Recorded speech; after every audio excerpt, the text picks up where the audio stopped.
नमस्कार दोस्तों, मैं हूं आकाश मुंबई हेडलाइंस की ओर से। दोस्तों, आज हम बात करना चाहते हैं फिल्म लगे रहो मुन्ना भाई के बारे में। हम सभी ने बीते वक्त में इस फिल्म को मनोरंजन के तौर पर तो खूब देखा ही है, पर बीते दिनों मुंबई से सटे मीरा भाईंदर से जो घटना सामने आई है, उसने मानवता को शर्मसार कर दिया है। जैसे इस फिल्म में आप देख सकते हैं कि कैसे एक अमीर बिल्डर पैसे और ताकत के दम पर लोगों को उनके घरों से जबरन निकाल देता है, वैसे ही हमारे बीच रह रहे मनोज जी के साथ भी कुछ हुआ है। मनोज जी, जो कि शारीरिक रूप से दिव्यांग है, आज वो अपने घर के बाहर उसी सोसाइटी और पुलिस वालों से पूछ रहे हैं कि कैसे उनके घर पर बलपूर्वक कब्जा कर लिया गया हो और किसी को कानो कान खबर भी ना हुई हो। आखिर ऐसा क्या दबाव बनाया जा रहा है कि एक दिव्यांग महाराष्ट्र पुलिस के सामने अपने ही घर से बेदखल होने पर मदद की उम्मीद भी ना करे? आखिर क्यों 2 दिनों तक इस दिव्यांग की सुनने वाला कोई भी नहीं था? आखिर क्यों पुलिस महकमे के अधिकारियों ने मनोज जी के एफआईआर को लिखने तक से मना कर दिया था? इसमें कोई अचरज की बात नहीं है कि लोगों का भरोसा आज महाराष्ट्र पुलिस से उठ रहा है। एक ओर मुंबई पुलिस देश के सबसे अमीर व्यक्ति तक से एक्सटॉर्शन के लिए उन पर आतंकवादी हमले की चाल चल रही थी, वहीं दूसरी ओर मीरा भाईंदर में क्षेत्रीय गुंडों की मदद करते हुए उनके पीड़ितों को कानूनी मदद तक ठीक से मुहैया नहीं कराई जा रही थी। जहां 2 दिनों तक मनोज जी की एफआईआर तक दर्ज नहीं की गई थी, वहां मुंबई हेडलाइंस के दबाव डालने पर आनन फानन में अधिकारियों ने एफआईआर तो दर्ज कर दी, पर उनसे बिना पढ़े एफआईआर पर साइन करवाया और मुख्य आरोपियों का नाम तक इस एफआईआर से निकाल दिया है।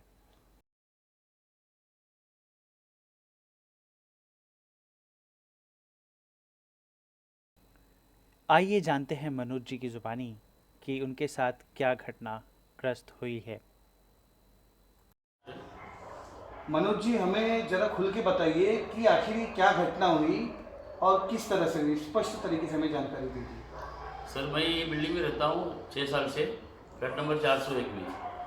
गए 2 साल से कुछ यही कि जो बिल्डर के जो गुंडे लोग हैं, जिसके फारूक अख्तर और जो ये में रहते हैं, वो हमारे पीछे इतने पड़े हुए कि पूरा टॉर्चर करते रहते मेरी फैमिली को, मेरे बच्चे लोग को।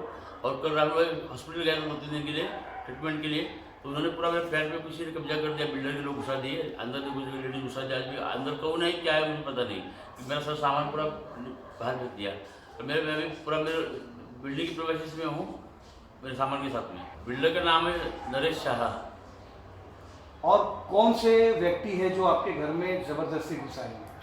ये फारूक अख्तर करके यहाँ पे रहते हैं, सेम बिल्डिंग में रहते हैं सर। वो हमेशा तकलीफ देते हैं हमें।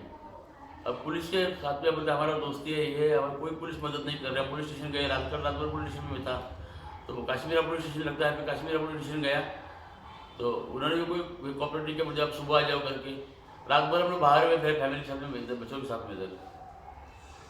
और उसके बाद में क्या आपने वरिष्ठ अधिकारियों को इस बात की जानकारी दी? मैं आज गया तो वरिष्ठ अधिकारी उनके पास, जब मेरी कल पुलिस में बात नहीं सुनी गई, तो मैं आज पुलिस अपने एडिशनल सीपी साहब थे, जय कुमार साहब करके, उनके साथ बात गया था मैं। उनके पास जाने के बाद उन्होंने बोले कि पुलिस स्टेशन में मेरे सामने उन्होंने फ़ोन लगाया कि बोले कि ऐसा आपके एक एरिया से कंप्लेंट आई है, मैं सेंडिंग द पर्सन उधर भेज रहा हूँ किसी को, तो आप देख लीजिए क्या करके। मैं वहाँ पे गया, वहाँ पे ऑफिसर थे विजय पवार साहब करके, तो मैं उनसे जाके, मेरा सर ये है एप्लीकेशन सर सीपी साहब ने भेजा है आपके पास। तो बोले ठीक है, आप रख दो यहाँ पे एप्लीकेशन रख दो, और कोर्ट का मैटर है, हम लोग देख लेंगे बाद में। सर ये मैटर में कोर्ट में है, और एक कोर्ट इलीगली घुस गए मेरे घर में लोग। अब तो देख ही रहे, मेरा सामान कैसे फेंक दिया उन्होंने। आपका सभी सामान ये लोग ने बाहर निकाल के फेंक दिया? सभी सामान नहीं फेंका, कपड़ अंदर मेरे से कपड़ वगैरह, कपड़ का वो सामान बोले मेरे सब ज्वेलरी वगैरह सब गायब है, सब पैसा गायब है, सब ये जो ऊपर आता है, तो ऊपर का जो सामान है वही उन्होंने फेंका। बाकी सब उन्होंने पता नहीं अभी क्या किया। उनको पुलिस बोल रही कि आप डॉक्यूमेंट्स लेके आओ, और मेरे डॉक्यूमेंट्स ऊपर है, मेरे को ऊपर ना पुलिस आई, दरवाजे नहीं खोल रहे वो लोग। तो मैं अभी गया तो वो दरवाजे नहीं खोल रहे। पुलिस के आने के बावजूद वो व्यक्ति दरवाजा नहीं खोल रहे? नहीं खोल रहे। पुलिस भी आई थी 2 बार, पुलिस ने भी नॉक किया दरवाजा। पुलिस ने उनके एजेंट को बोल के भेजा था कि इनको अंदर एंट्री करवा दो करके, इनको 16 का अंदर पेशेंट है। सर मैं 90% डिसेबल हूँ, जब मैं बताऊँ पुलिस में विकलांग हूँ मैं 90%। और जब उनको दिखाया तो बोलते हाँ ये तो महाराष्ट्र गवर्नमेंट का सर्टिफिकेट है। बस इतनी प्रतिक्रिया थी। कोई नो वन इज कोऑपरेटिंग में, मुंबई पुलिस कोऑपरेट नहीं करे। हमारा कानून पे हमारा पूरा भरोसा है कि सिर्फ आप पे ये कानून है। आपका दागीना, कितने का दागीना अंदर था और इसके अलावा क्या क्या चीज़ अंदर रह गई है? सर कुल मिला के कुछ 17-18 तोला सोना रहेगा पूरा, जो मेरे वाइफ का और हमने बनाया था। और कैश रहेगा कुछ 3-3.5 लाख रुपये कैश रहेगा। ये पूरा रख के गए थे हम लोग इधर घर के अंदर रहते थे। अब रेगुलर घर में रह रहे हैं, इससे झुका हुआ है पूरा, सबका सब सामान पूरा बाहर बिकते हैं नीचे। क्या नाम है आपका? सारिका मनोज सालुक्य। कितने साल से आप रह रहे हैं? 6 साल से हम यहाँ बिल्डिंग में रह रहे हैं, 401 में। किस तरीके की घटना हुई थी और उसके बाद में आप लोगों ने क्या किया? हम लोग डॉक्टर के पास गए थे। जब रात को आए तो घर में कोई था और हमारा सामान यहाँ पे नीचे फैला हुआ था। हम घर पे गए तो हमारा दरवाज़ा लॉक तोड़ा हुआ था और अंदर कोई लोग थे। सिर्फ आवाज़ आ रही थी, दरवाज़ा नहीं खोल रहे थे वो लोग। हम दरवाज़ा ठोक ठोक के परेशान हो गए, फिर नीचे आके यहाँ पे सोए। हम लोगों ने पुलिस में कंप्लेंट की, पुलिस भी बहुत लेट आई और पुलिस ये बोल रही कि ये हमारा काम नहीं है घर में से लोग निकालवाना। आपने पुलिस को इस बात की जानकारी दी कि वो जबरदस्ती आपके घर में घुस आए हैं और ये कोर्ट में ये केस चालू है? हाँ, मैंने ये पुलिस को कहा है कि ये हमारा केस चालू है, ये ज़बरदस्ती हमारे घर में घुसे हुए। तो वो डॉक्यूमेंट्स मांग रहे हैं, पर डॉक्यूमेंट तो सब घर में है, कपाट सिर्फ हमारा सारा सामान नीचे नहीं आया हुआ है। आपको बता दें कि मुंबई हेडलाइंस के संपादक ने कब्जा करने वाली औरतों की और उनके हैंडलरों की बीच की बातचीत को रिकॉर्ड किया है। हालांकि रिकॉर्डिंग शुरू होने के कुछ ही देर के बाद उन्हें इस बात की भनक लग गई थी, पर यह रिकॉर्डिंग दर्शाता है कि कैसे पुलिस के साथ इन सब में एक मिलीभगत सामने नजर आ रही है। यहाँ हम 5 साल से रह रहे हैं, ये हमारा घर है। रात को कुछ लेडीज आके यहाँ पे हमारा ताला तोड़ के अंदर घुसे हैं, जो दरवाजा नहीं खोल रहे। 22 लाख रुपए हमने इस ओनर को दे चुके हैं। मैं मेरे हस्बैंड को ट्रीटमेंट के लिए लेके गई थी। अंकल लेट आए तब घर का सारा सामान नीचे फेंक दिया था।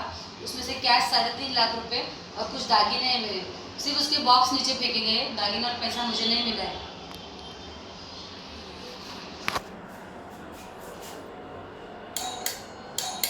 अंदर से कोई भी दरवाजा नहीं खोल रहा है। 10 लेडीज लोग अंदर बैठे चुके। हम पुलिस भी आके यहाँ पे गई है तो भी उन्होंने दरवाजा नहीं खोला है। पुलिस भी हमारा साथ नहीं दे रही है। सुबह 4 पुलिस आके गई, फिर भी वो लेडीज लोगों ने दरवाजा नहीं खोला है। अब क्या करें हम?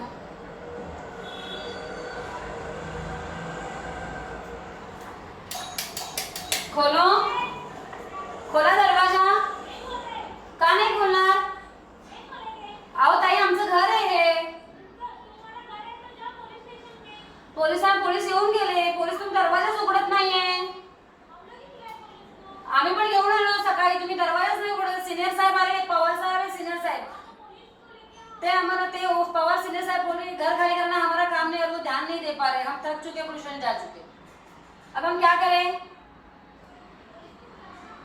आप दरवाजा तो खोलो। अरे आप बाहर आने वाले नहीं हो क्या कभी? कितने दिन अंदर रहोगे? तो ये हम 5 साल से यहाँ रह रहे हैं।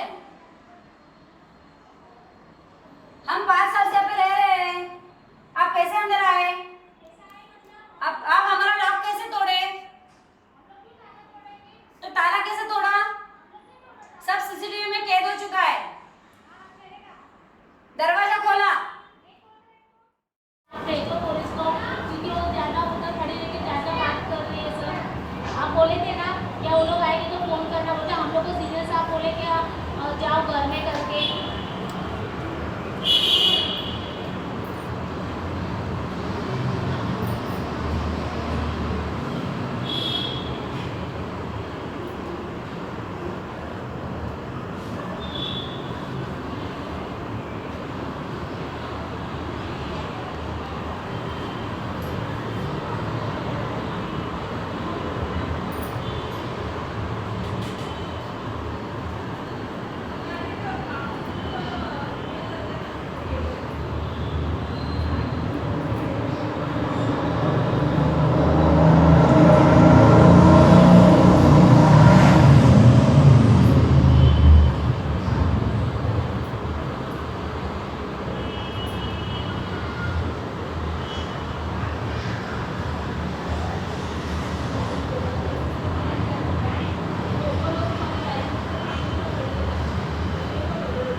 स्टेटस क्या है इसका? आप प्रतिक्रिया कौन देंगे? आप देंगे क्या मुझे इस विषय में? नहीं नहीं नहीं, हम नहीं देंगे, पुलिस स्टेशन है, चौकी में देंगे सर, सब सब बहुत ठीक है, मतलब जो भी अभी तक एक्शन नहीं हुआ है, ये 24 घंटे के ऊपर हो गए, ये जो भी पीड़ित परिवार यहाँ है 90% डिसेबल है वो, और बहुत कुछ गलत हुआ है। और पुलिस का ऐसा कहना है, इनका ये कहना है कि पुलिस का ऐसा कहना है कि पुलिस का काम नहीं, सिविल मैटर है, लेकिन कोई किसी के घर में जैसे घुस जा रहा है दबंगई से, उनके दागीना हम लोग पैसे को वगैरह इसलिए भेजा गया है कि दोनों पार्टी को लेके उनका क्या एग्रीमेंट है, उनको लेके हम लोग चौकी में जाने, इसलिए गाड़ी भी लाया हम लोग को पड़ा, उनको लेने के लिए और हम ऐसे बाहर कब क्यों रहे? आप हमें लेडीज कांस्टेबल का हेल्प देंगे। एक मिनट, कंप्लेन, हाँ पवार साहब को भी फोन आया। अभी कैसा उन लोग को भी जरा आप बुला लो ना। ऐका नाही तर बोला तरी 2 मिनिटं. अहो दरवाजा खोला. तुम्ही बोलत पोलिसांना घेऊन या, मी पोलिसांना घेऊन आली आहे. तुमचा भाऊ पोलीस आहे का? मॅडम कोला पोलीस आहे, काश्मीर पोलीस स्टेशनवरून आले. हो कोला.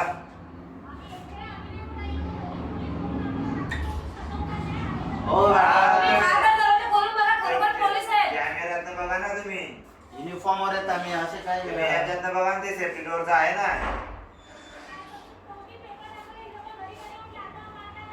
मॅडम तुम्ही एकदा तर बघा, मग नंतर मग सांगा काय सांगायचं असेल ते. रात्रीचं काय आता तेच बोलताय, आधी बघा, मी वरती आलोच नाही. तुम्ही दरवाजा उघडा बरं. ते कोण आहे तुमचा भाऊ, कोण आहे, त्यांचा नंबर द्या. दरवाजा तोडू शकता. तोडू का म्हणून दरवाजा? मग जर ते तोडून आमचं लॉक तोडून घरात गेलेत ते आमच्या. लॉक सगळा तोडून चालवायला बोलवून लॉक तोडून दरवाजात घुसलेले ते आमच्या. मग आम्ही पण टेस्ट करू का? तर हे जर गैरकानूनी हरकत करून तुम्ही काही नाही करू शकत, तर आम्ही तेच गैरकानूनी काम करतो ना. मग त्यांना बोलवा, दरवाजा खोलायला लावा त्यांना. बोले पोलीस घेऊन या, पोलीस घेऊन. आता पोलीस घेऊन दार उघडणार का? फोन कर ना. कर call कर.